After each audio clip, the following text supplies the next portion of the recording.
today with the Black Country History Hunter. We're in King Street, Dudley. I was travelling along this road with my friend about 4 years back, and he told me about how his father was a gravedigger, and during the 70s and 80s they widened the road, put a new building in, and when they did so they come across a graveyard, and the bones had to be put into Hessian tacks and thrown over the wall.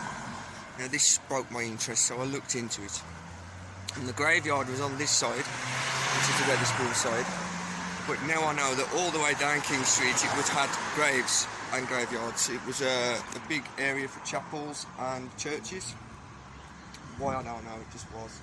I think most towns and cities have a street, like Church Street or Abbey Street. But yeah, and in doing so I'm coming across this place. It don't look like much at first, but on the map it was down as a graveyard and a chapel, and it was called the Independent Chapel. Now the Independent Chapel came about through the Methodists, so there was a Methodist chapel there and an Independent Chapel here. Now in 1700 the Methodist movement came around when John Wesley and his brother Charles Wesley were doing meetings whilst at Oxford. And whilst they were doing these meetings and studies, they would do also Christian rituals, but they'd do them in a really orthodox, different way to what the church were doing at the time. He later went on to tour the country, and the poor loved what he was preaching. So it was a massive revival, sorry about that, massive revival in churchgoers. The poor were coming to the churches. They were not going to churches because he weren't allowed in the churches, but he was preaching in fields in the 1700s, until eventually in the late 1700s he broke from the church and he started to build his own chapels. So the Methodist chapel went in first over there, which was a Wesleyan Methodist chapel named after Wesley himself. And then this Independent Chapel broke away from the Wesleyans because these believed more in the people that went to the church, had authority within the church, so they decided what happened and when it happened. Okay, so the first signs we've got of a chapel or anything is this beautiful gatework. Look at that. So this was 1806. This would have been, the movement started, so I'd say this was 1820s. Still very early on. Beautiful wrought iron gates. This is when we ruled the world, when it came to steel. Just covered up now with brambles and billboards. What a shame. I imagine the gap is where the building would have been, and either side is the graveyard, so this building was knocked down. We'll have a look now, see if we can find some foundations. Let's see if I can get in. You know what they say though, eh? Where there's a will, there's a way. Ah, they've blocked it up. Ah, no. Oh, I can get in there, look. Hey, that ain't too hard, is it? There we go. Wow. I can't believe this. Look at that. What is that? Seems to be light coming through.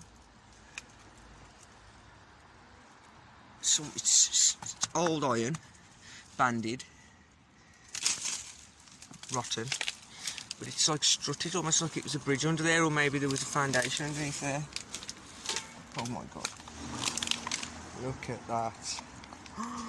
That's amazing. 1859. Who have we got here then? Joseph Lloyd, interred 1857. Also Mary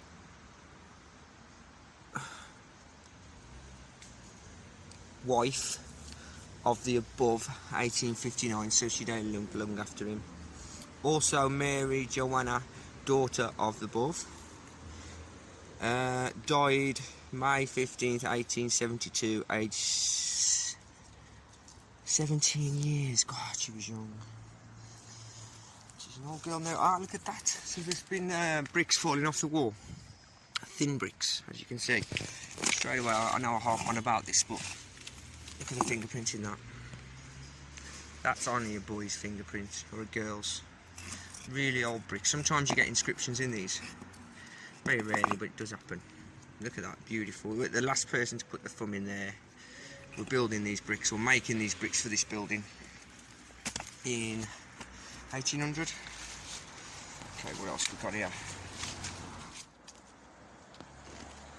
So we've got in memory of and wife of William Nelson. What a name. 1877. Even so, them also witch. I don't know what that means. That could be some kind of foundation, another maggot sack there. Some poor person sleeping in the rough. Yeah, foundations of some sort. So this is obviously the building foundation here. So they could easily clear this off. Grass it. Lovely green space there then. Here we have a big one. It's a big monumental stone. Ivy on it. Let's have a look what we've got here.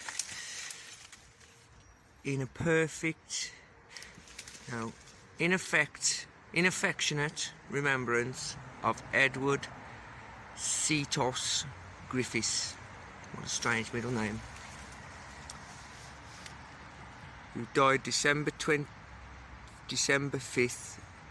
Oh, what a terrible time to die. 1875, aged 54 years. Also Mary, wife of above, who died 25th March 1879. So she lived 4 years after him.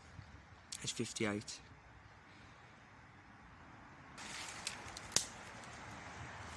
Okay, this is like a monolith one.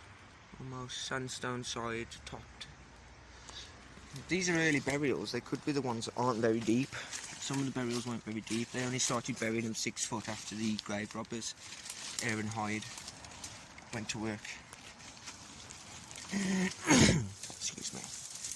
What's down there? Okay, another little base. Well, it looks a bit. Lovely wall. And I'm out again. Right, thanks for watching, everybody. There we go, King Street. So the other side, you would have had the Norman or, excuse me, the Mormon church. I don't think this is original wall, but I really think that this plot is original. You can see the difference in the stonework. This is much earlier. This was put in when they put this adjacent building on just to butch it up, I think, because this is not original. This is later. You can tell by the detail in there, it's coming into Art Nouveau, kind of 1900. Straight lines, geometric patterns. Same on the top. Georgian style with a twist. You know, an Art Nouveau twist. But yeah, this is definitely early, 1806 on. I don't know when it was knocked down. I'll see if I can find out for you. But either way, when I found out, man, I was just wow. You know, what's it doing there and why ain't it being used? So see you on the next one, and I hope you enjoyed it. I hope it went too creepy. Good night, sweet dreams.